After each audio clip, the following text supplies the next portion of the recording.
Ya. Me preguntaba su compañero qué es lo que se ve en un paciente con tuberculosis. Aquí yo le dije que ustedes deberían repasar, ¿no es cierto?, la fisiopatología de la tuberculosis, ¿ya? ¿Qué es lo principal que nosotros podemos observar? ¿Se acuerdan de las cavitaciones?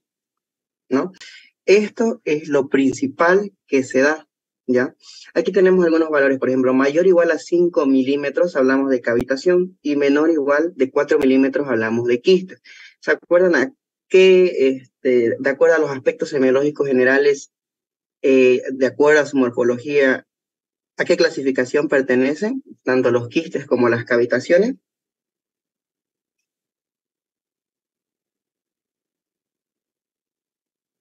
Chicos, ¿No es disminución de la densidad? exactamente, disminuciones de las densidades, ¿no ve? Con bordes definidos. Entonces, a eso, digamos, disminuciones de las densidades, vean.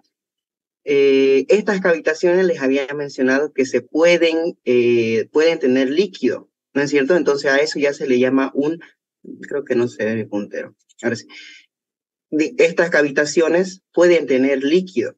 Y este líquido, aquí observamos un nivel hidroaéreo. Si nosotros vemos un nivel hidroaéreo que está contenido dentro de una estructura de forma con borde regular, con disminución de la densidad, nivel aire y agua, hablamos de un absceso pulmonar, ¿ya?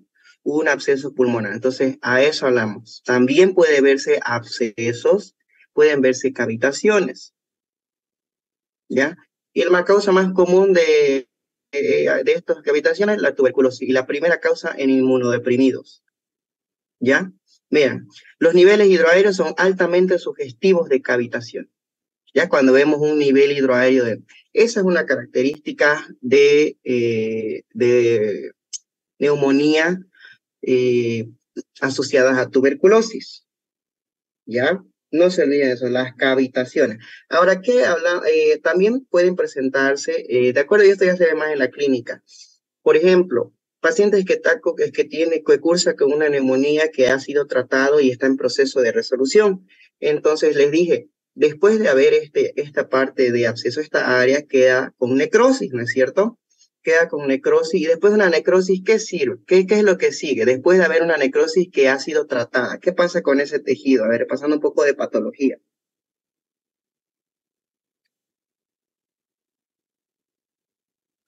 ¿Se fibrosa? Exactamente, se fibrosa, es un tejido que va a cicatrizar, entonces hablamos de lesiones fibrocicatriciales. Y ahora, ¿se acuerdan de cuando hablamos de tejidos fibrocicatriciales, a qué estaban asociados? ¿Dónde están? Fibroteletasia, oh, sí. Fibroatelectasia. Entonces pueden tener también un paciente con tuberculosis fibroatelectasia, porque este paciente, al tener tejido fibrótico, este tejido se va a ver comprometido con un proceso obstructivo, ¿no es cierto? Entonces, no se ve entero, se ve con un proceso obstructivo. Entonces, ahora aquí aplico estos criterios indirectos, ¿ya? Veo la clínica, vuelvo a tener una radiografía y tengo esto: elevación de la diafragma, desviación de la tráquea, mediastino ligeramente desplazado hacia el lado de la lesión o ipsilateral, espacios intercostales pinzados, y el otro pulmón trabaja el doble, o sea, un enfisema compensatorio bicarial. Entonces, también puede tener este paciente con tuberculosis ya resueltas, ya, pero tiene estas lesiones fibrocicatriciales, ¿ya? Entonces ya vimos esos patrones. ¿Qué más tienen dudas? Bueno, disculpar. Un momento, por favor.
Perdón, ahora sí. Entonces, otra forma de clasificar a estos pacientes con tuberculosis, hay que ver su estadio. ¿Se acuerdan cuáles son los estadios? ¿O cuáles son las formas clínicas? Una tuberculosis por primoinfección o primoinfección tuberculosa, ¿no es cierto? Estas generalmente son pulmonares. Voy a poner la imagen de tuberculosis, de cavitación. Tienen que repasar por eso a la hora de ver, no solamente apréndanse de memoria los criterios, también tienen que saber lo que es la fisiopatología. Aquí está. Entonces, cavitaciones pulmonares, ¿no es cierto? Entonces, en una prima infección le dije que no era muy característico. En la radiografía solamente se podría ver una infiltración periférica de las adenopatías o con adenopatías. También pues estas adenopatías pueden ser llamadas como con un componente ganglionar, son las escrófulas de tuberculosis ganglionar. Es un poco de teoría, ¿ya? Eso y las resoluciones normalmente, estas se pueden resolver mediante reabsorción o calcificaciones, ¿ya? ¿Dónde es que nosotros vemos generalmente las lesiones en sí, o propiamente dicho, en una tuberculosis secundaria o por reactivación? ¿Dónde la vemos más frecuente? En los vértices o en los ápices pulmonares, ¿ya? Eso comienza con focos de consolidación. Entonces, ¿qué habíamos dicho que era consolidación? Era aumento de la densidad, ¿no es cierto? Que llega a tapar las estructuras vasculares. Pero estas consolidaciones llegan a ser menores a 3 centímetros normalmente, ¿ya? En ápices también puede haber áreas de necrosis, y hablamos aquí de cavitaciones. Después de una necrosis, ¿qué progresa? A una fibrosis encapsulada, ¿ya? Eso, entonces, así es la línea fisiopatológica de la evolución de una tuberculosis, ¿ya? No se olviden de eso. Ahora, ¿cuál es la diferencia? Después de tener una primoinfección tuberculosa o una tuberculosis secundaria, el otro tipo es la miliar, ¿ya? Donde ahí ya observamos un patrón miliar, ¿ya? Ya le dije que son como micronódulos y esas se ven específicamente en tomografías, ¿ya? ¿Qué dudas más hay para seguir avanzando?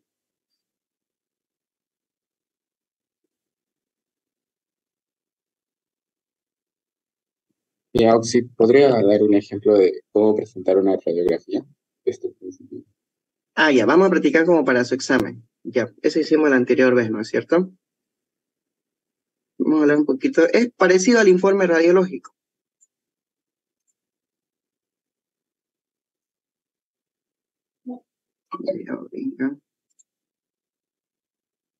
Acá. Vamos a quedarnos con estas características técnicas, que son las 7 que les dije, ¿no? Por eso que les dije que hagan sus informes, porque eso se pregunta en su examen, ¿ya?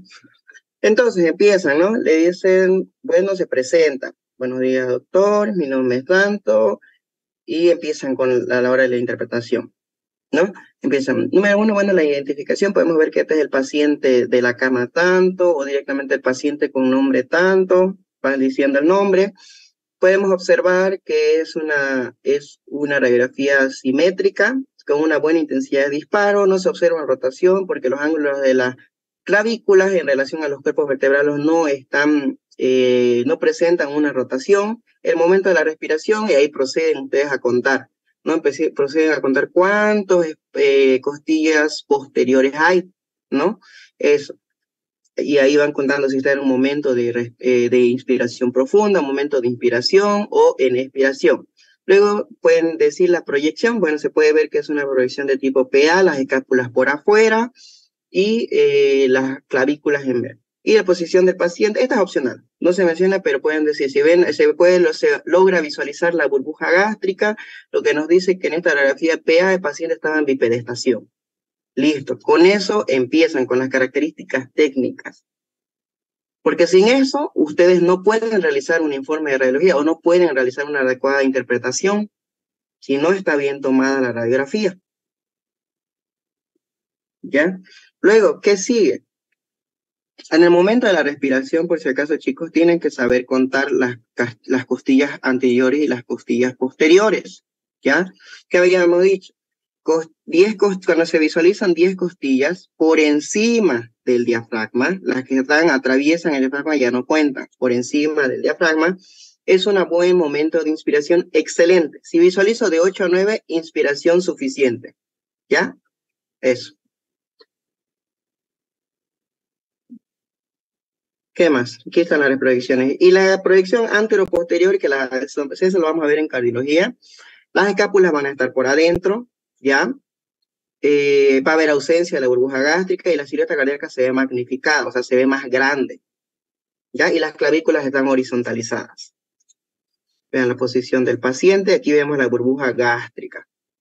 ¿Ya? Empiezan con eso. Ahora, no se olviden a la hora de realizar esto me olvidaba mencionarles, los arcos, ¿ya? No se olviden mencionar los arcos de la silueta cardíaca. Aquí lo tengo mejor. No, vamos arriba nomás.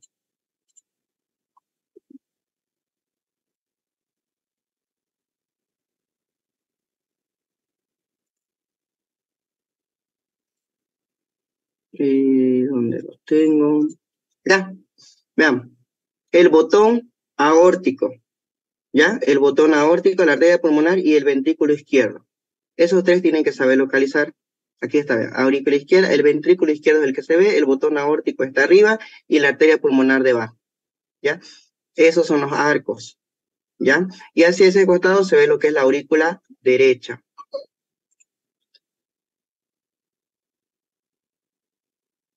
¿Ya? Entonces, vayamos acá. ¿Cómo debemos hacer la lectura? Como les dije, de arriba hacia abajo y de afuera hacia adentro. Empezamos de afuera hacia adentro. Partes blandas, partes óseas. ¿Cómo están? ¿Cómo están las partes blandas? ¿Cómo cómo están lo que es aquí? Se visualiza, ¿no? Bien, las diapositivas me avisan si se corta. ¿Cómo están las partes blandas? ¿Tiene la densidad adecuada, una densidad grasa? ¿No? Las densidades cálcicas. ¿Existe alguna solución de continuidad? Acá hago referencia a solución de continuidad. Fracturas, ¿ya? Fracturas costales. ¿Existe alguno de eso o no? Ya está, eso es de afuera hacia adentro. Empiezo de arriba hacia abajo. Empiezo por el parénquima pulmonar. Voy viendo. Parénquima pulmonar, cómo están los ápices pulmonares, cómo está el ilio, cómo está el preilio y cómo están las bases. Visualizo la silueta cardíaca, el botón aórtico, la arteria pulmonar, el ventrículo izquierdo, ¿no? Si hay alguna anormalidades. Puedo ver lo que son los ángulos costodiafragmáticos, así, y voy describiendo qué es lo que veo. ¿Y cómo describo? Con lo que ya les dije, los aspectos semiológicos generales. Si veo aumento de densidad, si veo consolidación, si veo patrón intersticial reticular. En esto se traduce prácticamente. Lo que más van a ver son las neumonías y se traduce en esto, en este cuadrito. Para ahora de una vez ustedes hayan identificado, pueden hablar sobre enfermedades. Si quieren, pueden hablar de enfermedades del espacio aéreo e enfermedades intersticiales. Bueno, se puede ver un patrón intersticial de tipo reticular. Listo. ¿Se entendió? Entonces, esa es la forma en la que ustedes deben saber explicar. La radiografía, se presentan los criterios, van describiendo de afuera hacia adentro y de arriba hacia abajo, y siempre van a pillar algún tipo de aumento de densidad, ¿ya? U opacidades, que es lo anormal, ¿ya? Y obviamente existen sus variantes, ¿no? Cuando son quistes, cuando son bullas, cuando son cavitaciones, ¿no? O cuando tenemos algún tipo de enfisema, lo más común les dije que era el enfisema subcutáneo. Placas así les va a tocar, chicos, parecidas, porque un paciente no solamente tiene una patología. Esta placa es muy bonita, con esta del año pasado se tomaron exámenes. Vean, con un neumotórax, con un enfisema subcutáneo, ¿no? Así les puede tocar. ¿Qué dudas más tienen?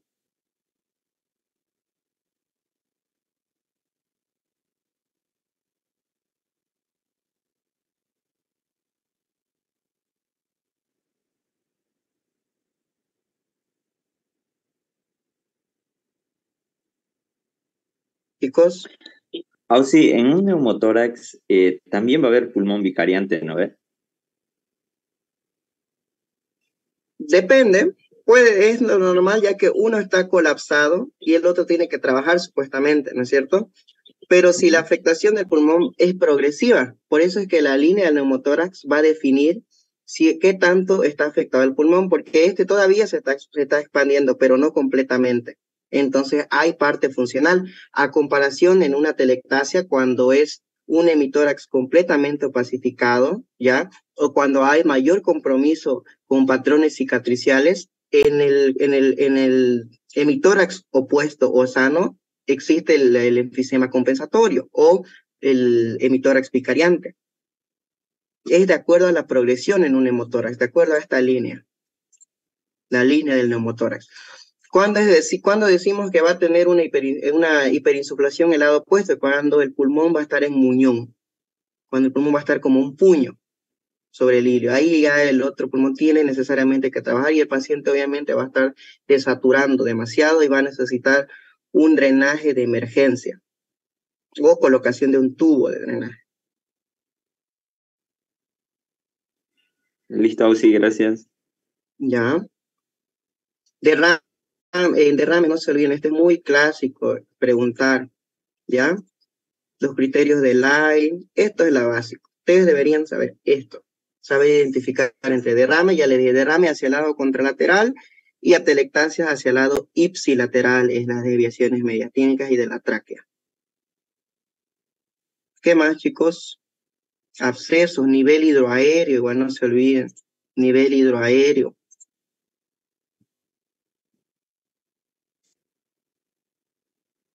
¿Qué duda más tienen, chicos, con radiografía?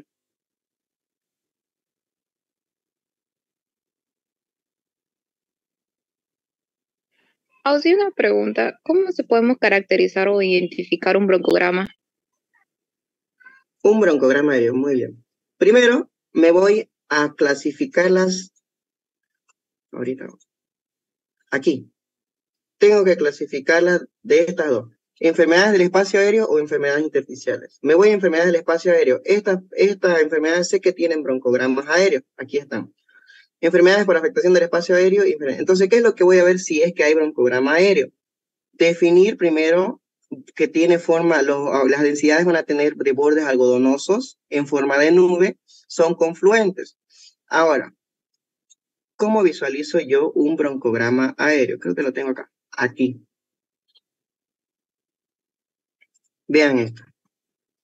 Son aumentos de densidades, pero que no llegan a ser en sí. ¿Se ve la pantalla? Sí, sí se ve. Ya, son aumentos de densidades o opacidades, perdón, ya, en los cuales se va a visualizar estos pequeños espacios aéreos aún. Porque ¿qué es un broncograma aéreo? ¿O por qué va a estar compuesto un broncograma aéreo? Espacios aéreos, detritus celulares, pus o mucus inflamatorio. Y a eso es lo que vemos en los mucus inflamatorios acá. Pero, ¿cuál es la característica? Que los bordes son irregulares, vean, no tienen un borde definido. Presentan lo que son bordes algodonosos, ¿no? Entonces me voy con enfermedades del espacio aéreo que sí presentan broncogramas aéreos. En cambio, ¿quién no va a presentar un broncograma aéreo?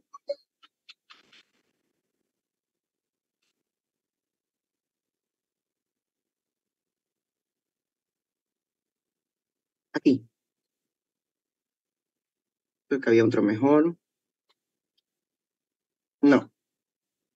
Las enfermedades intersticiales. Estas. Porque tienen forma de red.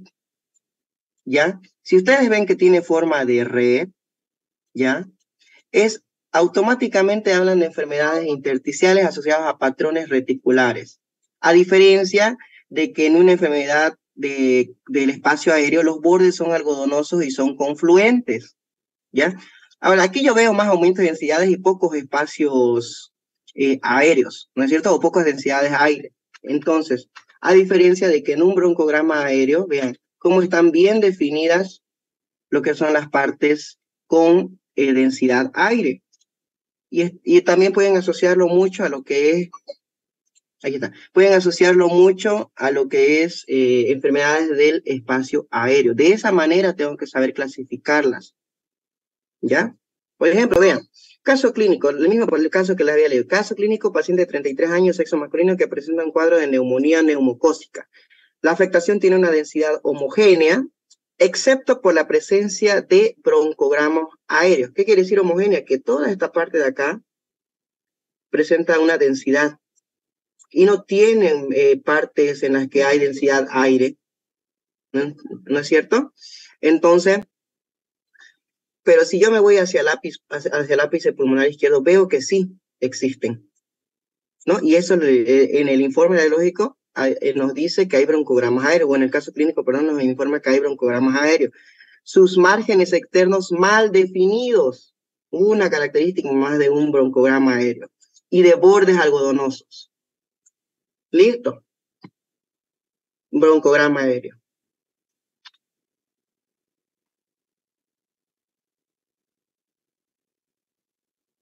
¿Qué dudas más tienen?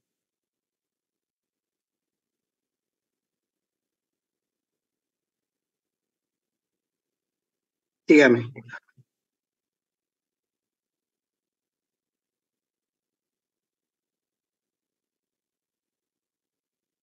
¿Qué han preguntado? A ver, ¿qué es lo que han preguntado a sus compañeros? ¿Qué es lo que han estado preguntando al doctor?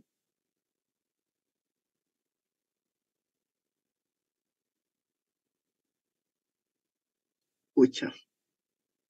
Eso es nuevo. Por ejemplo, el año pasado no presentaban sus historias. ¿Pero ustedes conocen a sus pacientes? ¿Se acuerdan?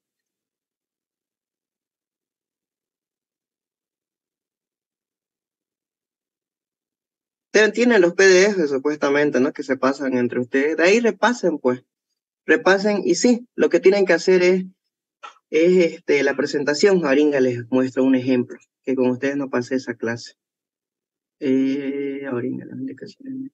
Auxi, en presentación de historia clínica, ¿sería solamente la historia de la enfermedad? ¿O también sería de la parte de la inspección, palpación? Ahorita les muestro. Les voy a dar un ejemplo.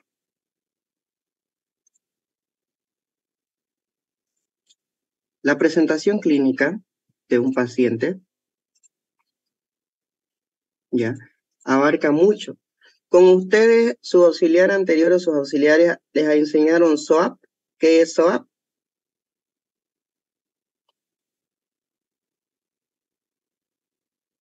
¿Chicos? No, sí, con el mío no. Ya. Entonces nos vamos un poquito más atrás. Creo que no tengo en esta diapo. Bueno, no tengo.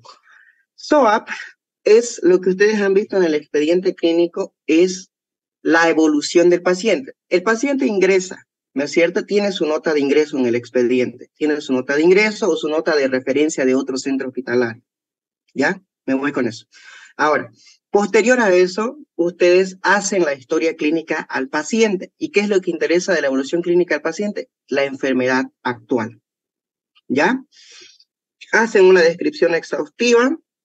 Si el paciente ha sido referido, por fin, el paciente ha sido referido de tal centro, ¿no? Como ustedes lo hacen, paciente con cuadro clínico de tantos años, de tantos tiempo de evolución, van diciendo con un cuadro clínico de cómo saben hacer una enfermedad actual normal. Ese es el punto número 1, ¿ya? Posterior a eso, en la hoja han visto que están las indicaciones, ¿ya? O en otro lado están las indicaciones, se pone una separación, ¿no es cierto? De acuerdo a cuando ingresó su paciente, ustedes van a hacer sus indicaciones médicas y son estas. Estas son las indicaciones médicas. Número 1, ¿qué es lo que va a tener? Va a tener dieta. Número 2, la posición en la que tiene que estar el paciente. Un paciente que tiene disnea no puede estar en decúbito supino, no hay que ver si lo vamos a poner en semifowler, en Fowler o en decúbito lateral. Eso me recuerda a que tienen que estudiar muchos aspectos semiológicos, generalidades en semiología. Posiciones, marchas, facies, todo lo que está en su video. Yo les dije que lo que está en su video se les va a preguntar, ¿ya? ¿Qué más va a ver? Va a tener el oxígeno. ¿Cómo se debe dar el oxígeno? ¿Cómo está el suero? ¿Ya? Después de eso está la receta, ¿ya? Una vez el paciente, estas son las indicaciones, vean, un ejemplo. Dieta hiperproteica, posición semifoliar, oxígeno húmedo, ¿no? Y luego el médico hace su receta, ¿ya? Entonces, el paciente ya ha sido internado. Entonces, ¿qué es lo que va a pasar? le van a hacer notas de evolución, en lo que se conoce como SOA. ¿Qué es SOA? S de subjetivo, O de objetivo, estoy deletreando por si acaso, P de plan y A de análisis. Y eso se refleja de la siguiente manera. Subjetivo, ¿qué es subjetivo? Es como la clínica del paciente, es lo que el paciente refiere, ¿no? El paciente refiere haber pasado la noche con mareos, con náuseas, ¿no? Un ejemplo. En subjetivo, es toda la semiología. ¿Qué es subjetivo? Subjetivo, no, lo objetivo, perdón, objetivo.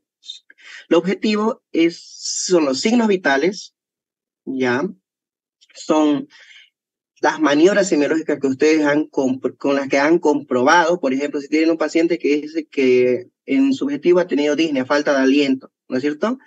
Y ustedes a la hora de hacer la maniobra semiológica para ver la expansibilidad torácica ven que está disminuida, entonces eso tienen que anotar en objetivo, ¿ya? Y por último es en análisis. Entonces, si yo veo que un paciente tiene un antecedente de infección, tiene como subjetivo náuseas, ¿no? Y como objetivo tiene diarreas. Entonces, ¿qué es lo que voy a pensar? Un proceso infeccioso, ¿no? Ese es mi análisis. Es lo que voy a hacer, el papel que juega el médico. Y P es el plan, es todas las indicaciones y la nueva medicación que se le va a dar al paciente. En base a eso se hace lo que es las notas de evolución del paciente. Ahora, ustedes a la hora de presentar a su paciente tienen que utilizar necesariamente esas hojas. Entonces, ¿cómo empiezan? Vean, estamos utilizando esta diapo. Son 10 pasos, pero no vamos a utilizar los 10 todavía, porque estamos en la primera parte. Entonces, identificación del paciente. Entonces, si les toca presentar a su paciente, no creo que les diga uno específico el doctor. Les va a decir, presénteme a uno de sus pacientes. O alguien sabe si les ha pedido uno específico. No creo, nunca he pedido uno específico. Las veces que han sido presentar es el que sepan. ¿Ya? Entonces, identificación empiezan. Paciente, pueden empezar con edad, paciente de 68 años de edad, un ejemplo, de género masculino, que acudió a consulta por motivo de, y ahí entra su motivo de consulta. Esa es la primera parte, la identificación. ¿Se entendió esta parte? ¿Tienen ahorita alguna historia clínica a mano? Vayan consiguiendo una porque vamos a hacer un ejemplo de cómo deben presentar, ya para que practiquen. Si es que le tocó, por lo más probable es que les vuelva a preguntar de esta manera, ¿ya? Entonces, luego, después de la identificación paciente masculino, entonces van diciendo de tantos años de edad, como acudieron a consulta por esto, por esto. Antecedentes de importancia. ¿A qué me voy con antecedentes? Quiere decir si el paciente tiene, ¿se acuerdan en la parte de la historia clínica? Sus antecedentes patológicos, a eso se refiere. Si el paciente ha tenido alguna enfermedad crónica, hipertensión, Chagas, es PBBS positivo, entonces ahí ustedes empiezan con los antecedentes. Entonces pueden decir, este paciente era diagnosticado con EPOC o enfermedad pulmonar obstructiva crónica hace 5 años, ¿no? Pueden decir de esa manera. ¿Qué es lo que dice? Antecedentes de importancia. Padecimientos con tiempo de evolución, o sea, ¿cuánto tiempo ha estado evolucionando ese paciente? Por ejemplo, el paciente presenta un EPOC diagnosticado hace 2 años, es decir, y está tratado actualmente con bromuro dipatropio inhalado en crisis, es decir. Luego, si ha tenido cirugía, el paciente no tiene antecedentes de cirugía con una ileostomía actualmente, pueden decir, ¿no? Si no tiene su paciente, no lo menciona, ¿ya?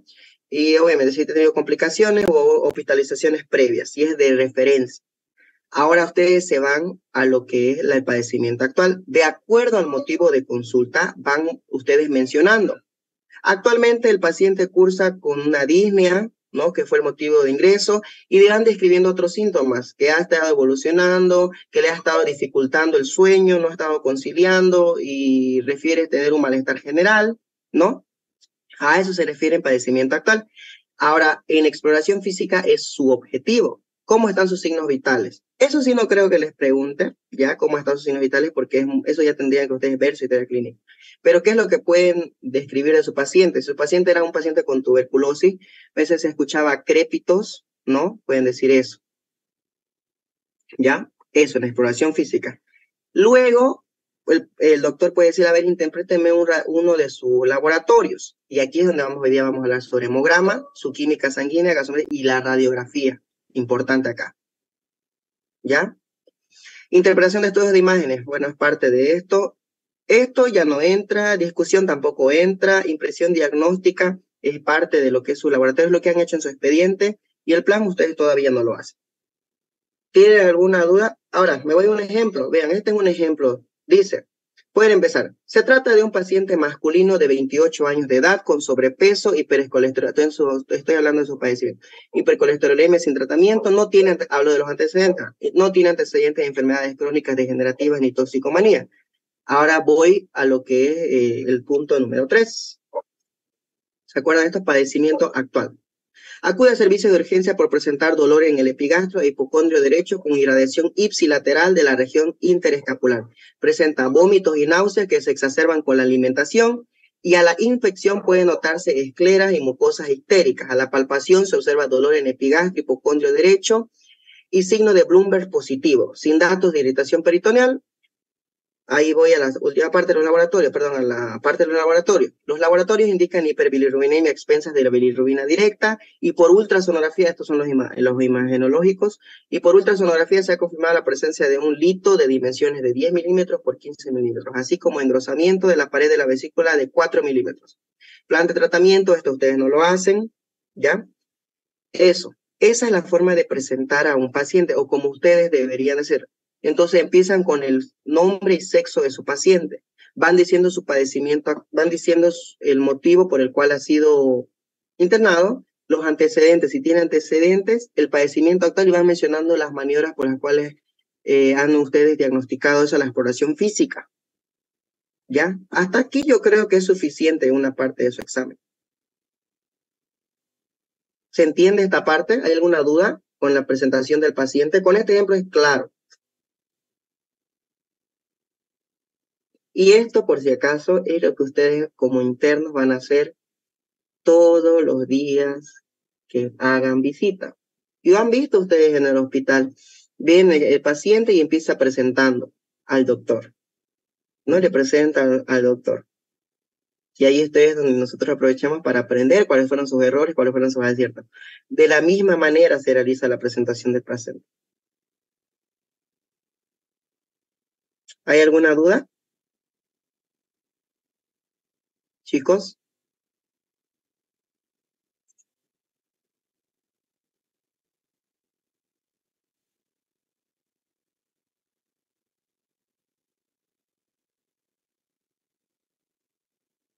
¿Alguien tiene alguna duda más en radiografía? ¿Algo más que hayan escuchado de su examen? Porque de eso no vamos a hacer esta noche. Ahorita vamos a ingresar a hemograma en el segundo Zoom.